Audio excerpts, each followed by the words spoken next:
하고 사랑합니다. 오늘은 나귀 타고 오신 예수님의 상징성 이런 주제를 가지고 같이 말씀을 생각해 보겠습니다. 오늘은 종려주일입니다. 종려주일이라고 하는 것은 예수님이 십자가를 지시기 위해 예루살렘에 입성하실 때에 사람들이 종려나무 가지를 흔들며 환영했던 날을 기념하는 날을 말합니다. 그리고 내일부터 이제 토요일 한 주간 동안은 예수님께서 당하셨던 고난을 깊이 묵상하고 또 기념하는 고난 주간으로 지킵니다. 자기 백성 구원을 위하여 예수께서 이 땅에 오셔서 천국 복음을 전하셨지만 유도의 종교 지도자들의 모함과 매도로 고발당하셔서 본디오 빌라도에게 사형원도를 받고 십자가에 달려 돌아가신 날을 기념하기 위해 해마다 이 부활절 한 주 전 한 주 고난 동안을 고난 주간으로 지킵니다. 비록 우리 교회가 이거 공간적인 제한으로 인해서 같이 모여서 특별 기도회 같은 건 하지 못하지만 우리들 각자가 우리 주님의 고난을 깊이 묵상하는 그러한 한 주간이 될 수 있기를 바랍니다. 예수께서 예루살렘에 들어가시기 전에 제자들과 함께 예루살렘 근처에 있는 감람산 벳박이라 하는 곳에 이르렀을 때에 제자들에게 심부름 하나 시켰습니다. 맞은편 마을에 있는 나귀를 끌고 오라는 것이었죠. 예루살렘에 나귀를 타고 들어가시기 위해 나귀를 끌고 오라고 명하시는 겁니다. 그런데 왜 하필 나귀일까? 멋진 이 백마를 타고 들어가시면 참 위풍당당하게 보이실 텐데 왜 하필 이 초라하게 보이는 이 나귀를 타고 가시려고 하셨던 걸까? 그 이유에 대해서 4절 보니까 이는 선지자를 통하여 하신 말씀을 이루려 하심이라 이렇게 기록되어 있습니다. 이 예언을 했던 선지자는 구약의 스가랴 선지자였는데 스가랴 9장 9절을 보면 시온에 따라 극에 기뻐할지어다 예루살렘에 따라 즐거이 부를지어다 보라 네 왕이 내게 임하나니 그는 공의로우시며 구원을 베풀며 겸손하여서 나귀를 타나니 나귀의 작은 것 곧 나귀 새끼니라 이렇게 기록이 되어 있습니다. 장차 오실 메시아가 나귀를 타고 오실 것이라고 예언했던 선지자의 그 예언을 이루시기 위해 예수께서 초라한 이 나귀를 타고 예루살렘에 들어가시려고 하셨다라는 겁니다. 그런데 이 스가랴 선지자가 메시아가 이 나귀를 타고 오시는 그 이유에 대해서 뭐라고 하셨냐면 그가 겸손하여서 이렇게 말했습니다. 멋진 백마를 타고 아주 위풍당당한 모습으로 기세등등한 모습으로 멋지게 등장하지 않으시고 초라한 나귀 새끼를 타고 보잘것없어 보이는 모습으로 등장하시는 그 이유에 대해 스가랴 선지자는 장차 오실 메시아가 겸손하기 때문이다 이렇게 기록을 했습니다. 따라서 예수께서 나귀 새끼를 타고 예루살렘에 들어가시는 이 모습에는 아주 중요한 상징성이 있습니다. 그것은 예수님께서 이 땅에 오신 목적에 관한 상징성입니다. 예수님께서 나귀를 타고 오신다라고 하는 이것에는 예수님께서 사람들 위해 군림하는 왕, 섬김을 받는 왕으로 오시는 것이 아니라 많은 사람의 대속물이 되어 죽기 위해 오셨다는 것을 알리기 위한 상징성이 있다라는 거예요.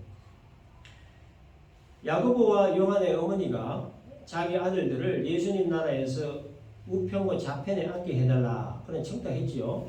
근데 예수님께서 하셨던 말씀은 마태복음 20장 28절에 인자가 온 것은 섬김을 받으려 함이 아니라 도리어 섬기려 하고 자기 목숨을 많은 사람의 대속물로 주려 합니다. 예수님은 세상의 어떤 왕들처럼 섬김을 받거나 사람들 위해 군림을 하기 위해 이 세상에 오신 것이 아니라 사람들을 섬기기 위해 자신의 생명을 많은 사람들의 대속물로 주기 위해 오셨다는 거죠. 그 예수님의 오심의 목적을 상징적으로 보여주시기 위해 초라하고 보잘것없어 보이는 나귀를 타고 예루살렘에 입성하셨다라는 겁니다. 그러나 군중들은 예수님께서 이 땅에 오신 그 목적을 몰랐습니다. 예루살렘에 오시는 그 목적도 몰랐습니다. 이들은 그저 예수님께서 로마를 무찌르고 로마로부터 독립한 새로운 나라를 세우는 메시아로 오시는 줄로만 알았던 겁니다. 그래서 군중들은 자기들의 겉옷을 벗어서 나귀 타고 오시는 예수님 길 앞에다 깔고 나뭇가지를 뼈에다 길에다 펴고 호산나 다윗의 자손이여 찬송하리로다 주의 이름으로 오시는 이여 가장 높은 곳에서 호산나 이렇게 외치면서 환영을 했던 거죠. 호산나라고 하는 뜻은 구원하소서 그런 뜻입니다. 구원하소서 다윗의 자손 예수여 그런 뜻이에요. 군중들은 이렇게 예수를 향하여서 호산나 즉 구원하소서 다윗의 자손 예수여 이렇게 외치면서 독립의 희망과 새로운 나라에 대한 부푼 꿈을 안고 예수님을 환영했던 거예요. 그러나 군중들 속에는 예수님을 반기고 환영하는 사람들만 있었던 것은 아니었습니다. 예수께서 예루살렘 안으로 들어가셨을 때 비아냥거리는 사람들도 있었어요. 10절을 보면 예수께서 예루살렘에 들어가시니 온 성이 소동하여 이르되 이는 누구냐 하거늘 당시에 6월절 명절을 지키기 위해 원근 각처에서 몰려온 수없이 많은 이 유대인들이 나귀를 타고 들어오시는 예수님에 대해 궁금하기도 하고 또 혼란스럽기도 한 상태에 있다는 거예요. 도대체 저 사람이 누군데 저 초라한 나귀 새끼를 타고 오는 저 사람을 이렇게도 반기고 환영하는가 의아해하지 않겠습니까? 그래서 몇몇 사람들이 11절에서 이렇게 얘기합니다. 갈릴리 나사렛에서 나온 선지자 예수라. 여러분 이 말에 담긴 뉘앙스가 뭐냐면 나사렛과 같은 시골 총구석에는 선지자가 나올 수 없다는 거죠. 이런 얘기를 비아냥거리듯이 이렇게 얘기를 한 겁니다. 우리말로 쉽게 얘기하면 저 사람 대체 누구? 그러면 나사렛에서 온 선지자래. 뭐 이런 뉘앙스예요.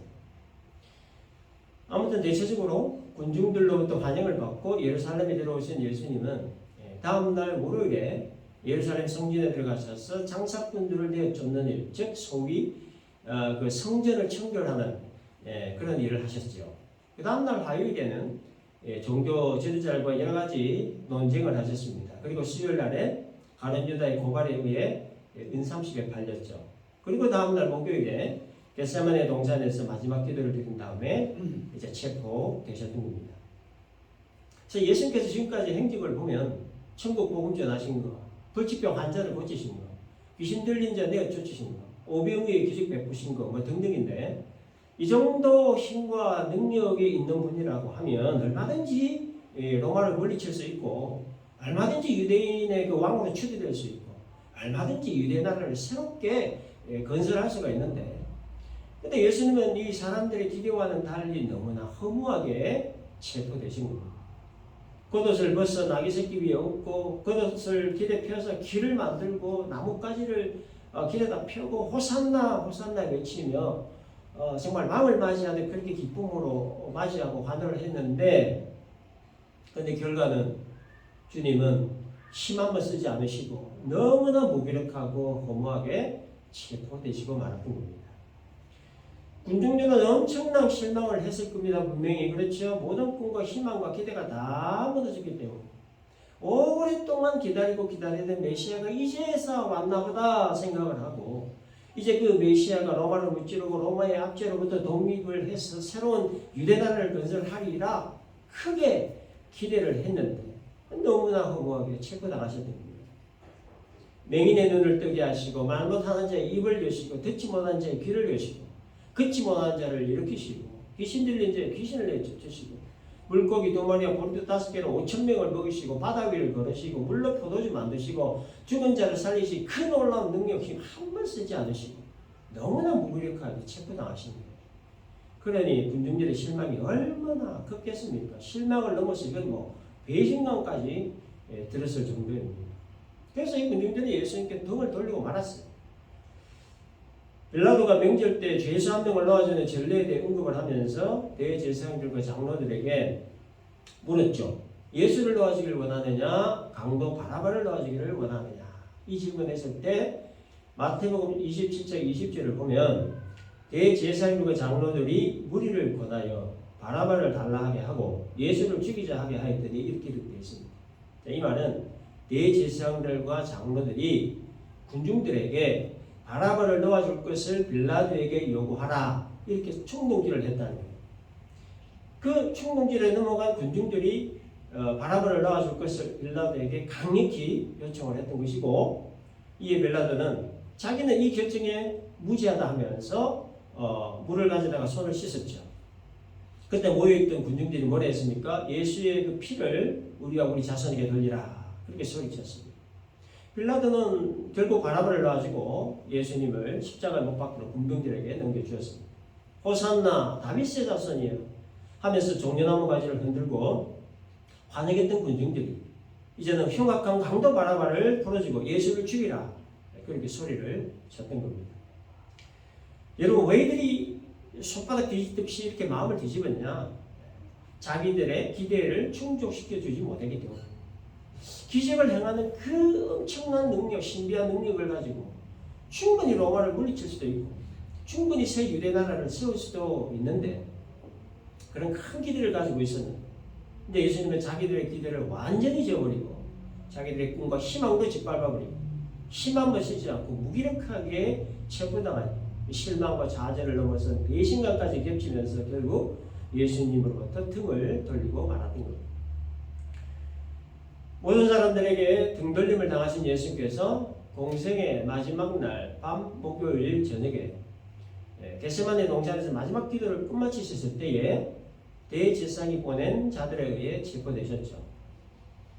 그 길로 대제사장 가야바 앞에 서시게 된 예수님은 대제사장들의 거짓 증거와 모함과 매도에 의해 신성 모독죄를 뒤집어 씌우셨습니다. 그리고 이들로부터 얼굴에 침뱉음 당하시고 손바닥으로 때림을 당하시고 그리스도야 우리에게 선지자 노릇을 하라 너를 친자가 누구냐 이런 조롱을 받으신 후에 다음날 새벽에 빌라도에게 끌려가셨습니다. 빌라도는 유대 종교 지도자들의 시기 때문에 예수님을 죽이려 한다 사실을 분명히 알았지만 그러나 밀란이 일어날 것을 우려해서 무리 앞에서 자기 손을 씻고 이 사람의 피에 대해 나는 무지하다 너희가 당하라 하고는 예수님을 이렇게 넘겨주고 결국 사형수가 되어버리고 말았습니다. 그리고 군병들이 예수님을 관정 안으로 데리고 들어가서 이제 본격적으로 조롱을 하고 예수님을 학대하기 시작했는데 이들은 먼저 예수님의 옷을 벗기고 홍포를 입혔습니다.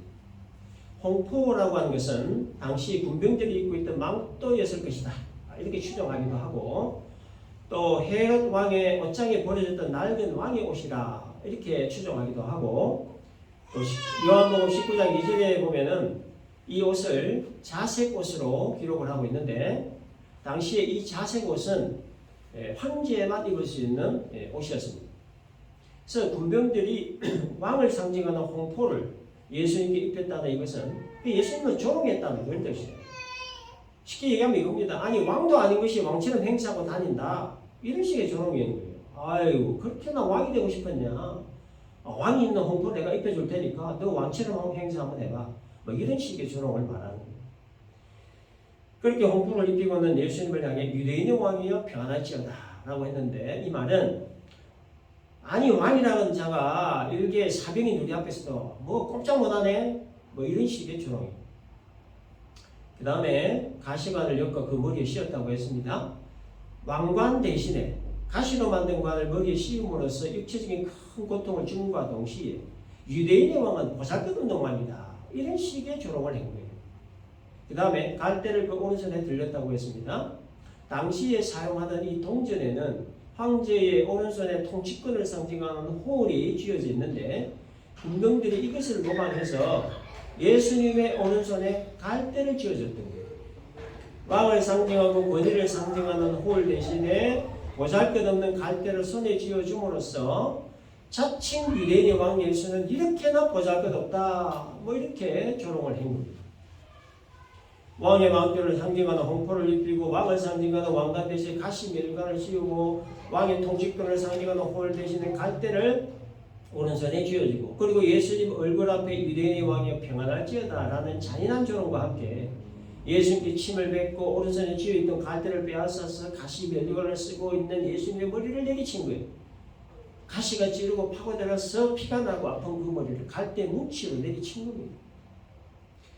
그렇게 군병들은 예수님께 온갖 희롱과 조롱을 당한 후에 십자가에 못 박기 위해 예수님을 골고다 언덕으로 이제 데리고 갔는데 거기에서도 조롱은 계속 이어졌습니다. 마태복음 27장 34절을 보면 쓸개탄 포도주를 예수께 주어 마시게 하려 했다 이렇게 기록되어 있습니다. 여기서 말하는 이 쓸개는 진짜 동물의 쓸개를 말하는 것이 아니라 쓴맛이 나는 어떤 성분을 말하는 것인데 그 쓴맛이 나는 성분을 포도주에 탔다 그런 뜻이에요. 당시에 사임수에게 이 쓴맛이 나는 성분을 탄 포도주를 주는 것이 관례였다고 하는데 이유는 고통을 순간적으로 느끼지 않도록 하기 위해서였다고 합니다. 근데 이 군병들이 예수님께 이 쓸개탄 포도주를 준 것은 또 다른 조롱이 담겨져 있었습니다. 마태복음 27장 44절 끝에 보면 군병들이 준 쓸개탄 포도주의 맛을 본 예수님께서 마시고자 아니하시더라 이렇게 기록되어 있어요. 이것은 예수님께서 쓸개탄 포도주를 계속적으로 거부하셨다라는 것을 표현한 말입니다. 계속적으로 거부를 하셨다 이 말은 이들의 쓸개탄 포도주를 계속적으로 주었다 그런 뜻입니다. 군병들이 쓸개탄 포도주를 예수님께 줬을 때 그 맛을 보신 예수님께서 포도주를 거부하자 군병들은 계속해서 억지로 마시도록 강요했다는 뜻이에요. 그리고 강요를 한 1차적인 목적은 마취제 성분이 담긴 포도주의 도움으로 고통을 완화하라라고 하는 것이 목적이지만 근데 이들의 그 진짜 목적은 뭐냐? 예수님으로 하여금 십자가 고통에 대한 두려움을 인정하라. 그 고통과 두려움을 덜어줄 수 있는 강한 독주를 마셔라. 고통을 완화시킬 수 있는 독주를 달라 이원하라. 그런 목적이 담겨있는 거예요. 이게 바로 쓸개탄 포도주를 예수님께 억지로 마시게 하려고 했던 진짜 목적이었던 거예요. 이러한 치졸하고 잔인한 방법으로 예수님을 조롱한 겁니다. 근데 예수님은 군병들의 강요에 굴복하지 않으시고 구원의 완성을 위한 마지막 과정 십자가 죽음의 그 고통을 마취 성분이 담긴 포도주의 도움 없이 홀로 다 받으셨던 겁니다. 예수님은 그렇게 군병들로부터 잔인한 조롱과 함께 십자가에 달리셨는데 십자가의 못을 받고 난 이후에도 군병들의 조롱은 계속되었습니다. 마태복음 27장 35절을 보면 예수님을 십자가 못 박은 후에 그 옷을 제비 뽑아 나눴다 이렇게 기록되어 있습니다. 당시에 십자가에 달린 그 죄수의 옷은 사형을 집행한 사람들이 가진 것이 관례였어요. 그래서 예수님을 십자가에 못 박은 이 4명의 군병들이 예수님의 겉옷과 속옷 그리고 허리띠와 신발까지 나눠 가지기 위해서 제비를 뽑아봅니다. 예수님의 겉옷은 물론 속옷까지 나눠 가졌다라고 하는 이것은 여러분 예수님께서 십자가 달리셨을 때 벌거벗긴 상태에서 달리셨다는 것을 말하는 뭐 영화나 뭐 성화 보면 예수님 뭐 이렇게 가린 거 있잖아요. 그 뭐 미망해서 그렇게 한 거고 실제로는 예수님 벌거벗긴 상태에서 달리신 거예요. 예수님의 사형 집행 모습을 보기 위해 많은 사람들이 구경을 하고 있는 그 자리에 하나님의 아들이 메시아가 그 많은 사람들 앞에서 공개적으로 발가벗기진 나체 상태로 십자가 위에 달리셨다. 뿐만 아닙니다. 예수님이 달리신 십자가 위에 그 죄패에는 유대인의 왕이라 유대인의 왕 예수라 이렇게 써붙였습니다. 당시에 그 죄패에는 나무판 위에 석고를 바르고 그 위에 붉은 글씨나 검은 글씨로 죄목을 새겨 넣어 목에 걸거나 가슴에 매달고 사형 집행장까지 가서 십자가를 세운 그 머리 위에 그 죄패를 달았는데 예수님의 죄패에 새겨진 죄목이 유대인의 왕 예수였습니다. 요한복음 19장에 보면 이 죄패의 문제로 대제사장들이 빌라도에게 자칭 유대인의 왕이라 써달라 요구를 했습니다. 근데 빌라도는 이들의 요구를 거부했죠. 내가 쓸 것을 쓴다라고 하면서 자칭이라는 단어를 빼고 그냥 유대인의 왕이라 쓰게 했습니다. 대제사장들은 자칭이라는 단어를 죄패에 써넣음으로써 우리는 예수를 유대인의 왕으로 인정하지 않는다. 예수는 우리와 무관하다는 뜻을 분명히 하려고 했던 거예요. 빌라도는 자칭이라고 하는 단어를 빼므로써 로마는 여전히 유대인을 지배하는 나라임을 분명히 하려고 했다는 겁니다. 빌라도 입장에서는 유대인이 왕을 처형했기 때문에 유대인은 명백히 로마의 속국이다 하는 것을 다시 한번 그들에게 알리려고 하는 정치적인 속셈입니다. 그런데 예수님은 유대인의 왕도 아니고 자칭 유대인의 왕도 아닌 만왕의 왕이십니다. 근데 유대인들과 빌라도는 빌라도 위에 계신 왕, 로마 황제 위에 계신 왕, 대제사장 위에 계신 왕, 세상 모든 왕들 위에 계시는 만왕의 왕이신 예수님은 유대인의 왕이라는 죄패를 머리 위에 박아놓고 조롱하면서 유대인들은 유대인들대로 빌라도는 빌라도대로 예수님을 이렇게 정치적으로 악용을 했는 거예요. 그리고 예수께서 달리신 십자가 양옆에 강도들도 함께 달았죠. 이건 역시도 예수님을 조롱하기 위한 방법이었습니다. 예수님을 강도들과 함께 십자가에 달았다라고 하는 이것은 예수님을 흉악한 강도나 살인범들과 같은 범죄자다, 그 취급을 했다는 거예요. 이들에게 있어서 예수님은 더도 덜도 아닌 십자가 양옆에 못 박혀 달려있는 흉악한 강도 범죄자, 딱 그거라는 거예요. 그래서 같은 장소에서 같은 시간에 흉악한 강도들과 함께 십자가에 다름으로써 누가 봐도 예수는 흉악한 강도들과 똑같은 범죄자로밖에 보이지 않도록 했다는 거예요. 무시하신 예수, 하나님의 아들 메시아 예수님을 흉악한 강도들과 동격 취급을 하며 범죄자로 낙인을 찍었다는 거예요. 또 마태복음 27장 39절 보면 군중들이 십자가에 달린 예수님을 보고 자기 머리를 흔들며 예수를 모욕했다, 이렇게 기록되어 있습니다. 머리를 흔드는 거예요. 머리를 흔드는 이 행동은 어떤 사람을 심히 멸시하고 조롱할 때 사용을 했던 당시 유대인들의 상징적인 행동이었다고 합니다. 십자가에 달려 고통받고 있는 예수님을 향해서 멸시와 조롱의 의미가 담긴 머리를 흔드는 행동을 하고, 그 다음에 그 40절에서 성전을 헐고 사흘에 짓는 자여 네가 만일 하나님의 아들이거든 자기를 부인하고 십자가에서 내오라 라고 하면서 예수님을 향한 최절정의 조롱을 했습니다. 하나님의 아들이거든 라고 하는 이 말에는 여러분, 너는 절대로 하나님의 아들이 아니다라고 하는 강한 뜻이 담겨있습니다. 하나님의 아들이 어찌 이렇게 무기력하고 비참하게 십자가에 달릴 수 있냐? 십자가에서 내려와 봐라. 그러면 네가 하나님의 아들로 인정해 줄게. 이런 식의 조롱입니다. 또 마태복음 27장 42절에 보면 대제사장들, 서기관들, 장로들도 예수님을 향하여서 뭐라고 했습니까? 그가 남은 구원하였을 때 자기는 구원할 수 없도다. 그가 이스라엘의 왕이로다. 지금 십자가에서 내려올지어다. 그리하면 우리가 믿겠노라 하면서 역시 조롱을 거부했습니다. 그가 이스라엘 왕이로다라고 하는 이 말은요, 요즘 말로 표현하면, 좀 속된 표현을 하면 어이고 저기 이스라엘 왕이가 참 꼬라지 하고는, 이런 표현이에요. 요즘 표현을 하고.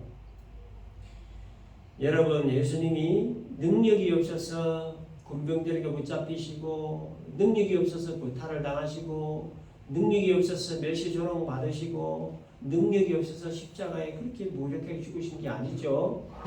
예수님은 말씀으로 천지를 지으신 전능하신 성자 하나님이십니다.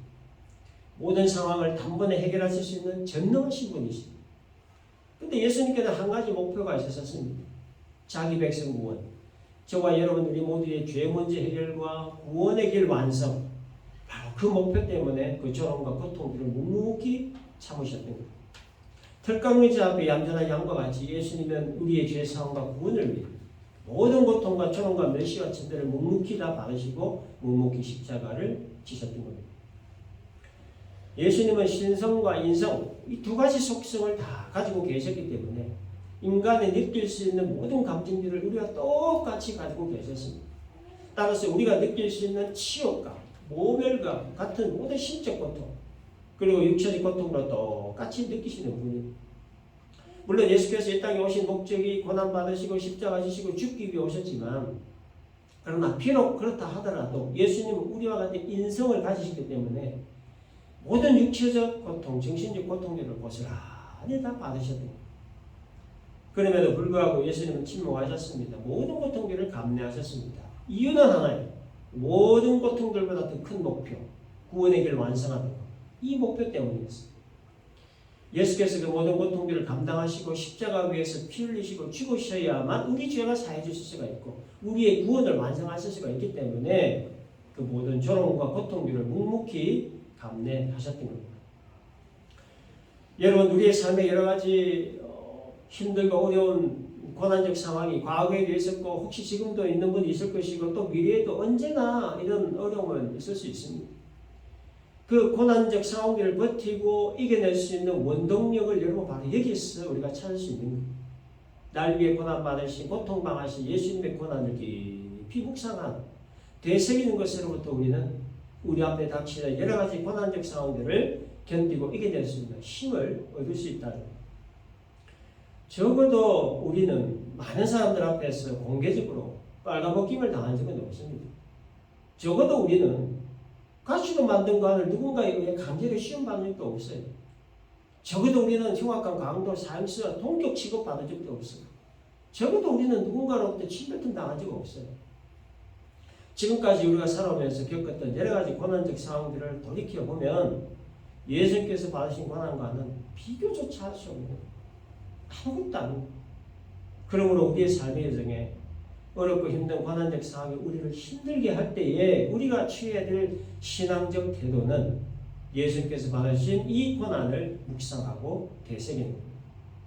예수님은 고난을 받으실 아무런 이유가 없으신 분이셨지만 그러나 내가 받아야 될 그 모든 고난들을 나 대신 받아주시기 위해서 고난 받으셨다는 이것만 우리가 깊이 묵상하고 또 되새겨도 우리 현재 고난적 상황들 보다 더 잘 견디고 잘 이겨낼 수 있는 힘을 얻을 수 있는 겁니다. 오늘 종려주일 나비 타고 오신 예수님의 상징성을 우리가 다시 한 번 더 깊이 묵상을 하고 그리고 내일부터 시작되는 고난주간 예수님께서 받으신 조롱과 멸시와 천대와 십자가의 아픔과 그 고통들을 우리가 다시 한번 이 한 주간 깊이 묵상함으로 말미암아 십자가로부터 흘러나오는 위로와 평강과 그 은혜를 깊이 체험하는 한 주간 되시기를 주님의 이름으로 축원합니다.